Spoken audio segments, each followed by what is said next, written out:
I think I wanted to jump in. We kind of mentioned both these teams a little bit, but I think they're both at places where we kind of warrant a bigger discussion. They played yesterday, and then New Orleans played again today. But yeah, Brooklyn and New Orleans. I think it was an interesting game. I was surprised.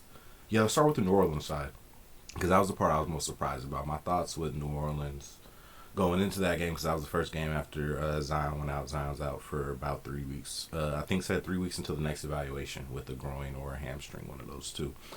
Ingram's still out, and just yeah, team's been playing well. Team got themselves into that kind of top three seed place and kind of jumping around 1, 2, and 3 with Memphis and Denver for the last couple weeks type thing. But do you guys see them being able to hold up? Do you think that New Orleans team can hold up with kind of the depth they have with just CJ essentially like as the main like kind of thrust of the offense or thrust of like the scoring. They have a lot of depth. They played that Brooklyn game pretty close. Lost I think by like 10 today. To the Mavericks. So does it kind of go bad for them? Do they fall closer to kind of like the Warriors, the Kings, and the Mavericks in the standings, or are they able to kind of stay up top without Ingram and without Zion for this next little stretch? I like them that roster. I feel like a lot of what on the pod and off the pod talking the last talk I've had with y'all about them, just how deep, sneaky deep that team is. Mm-hmm. And did you? That's what I was gonna say. Wasn't listed if I wasn't listening enough. It's just Bi and Zion. Is anybody else out for that? I don't think so. I mean, there probably is like other names A definitely, little, but as yeah. far as like I their think that you main know of. rotation guys, I saw Murray, I saw Jones, or not Murray, I saw Murphy, saw Jones, Alvarado. Pretty sure I saw Yeah, Jonas out there. Definitely CJ. So yeah. I don't think I think with what I feel about them now is I don't think they hit a rock bottom, whatever that is. And I think they stay pretty far away from it, even though it's on the table when you're missing your two best players. And I think the potential is that yeah, they find themselves stronger out of this because of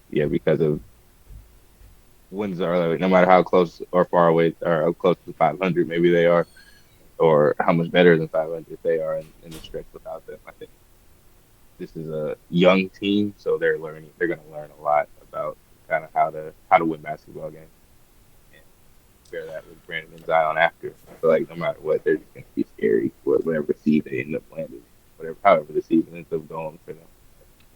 for sure, Like they're just going say to be CJ didn't scary. play today actually. So I don't know if that's a Ah, long term thing. But CJ didn't play today. Jordan, any thoughts on New Or Orleans? Yeah, you're gonna need it from him. uh, it's scary with no Ingram and Zion. I feel like with how they were doing with at least one of them out there, it's I don't know. I kind of expect to see a drop off, but depending just or how much long, or how long are they both out?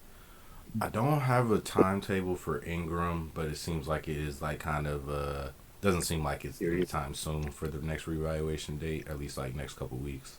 Zion's gonna Yeah, reevaluate in 3 weeks. So CJ just got a rest day, so I think CJ is still around. But yeah, but yeah, damn, it's gonna three be weeks. at least 2 weeks I think without either, definitely. So Yeah, I expect them to see a drop off then, but yeah, I don't know. Come in after All Star break, probably. That's probably their best hope. Just come in strong after All Star break, just with everybody healthy, with a full roster and everything.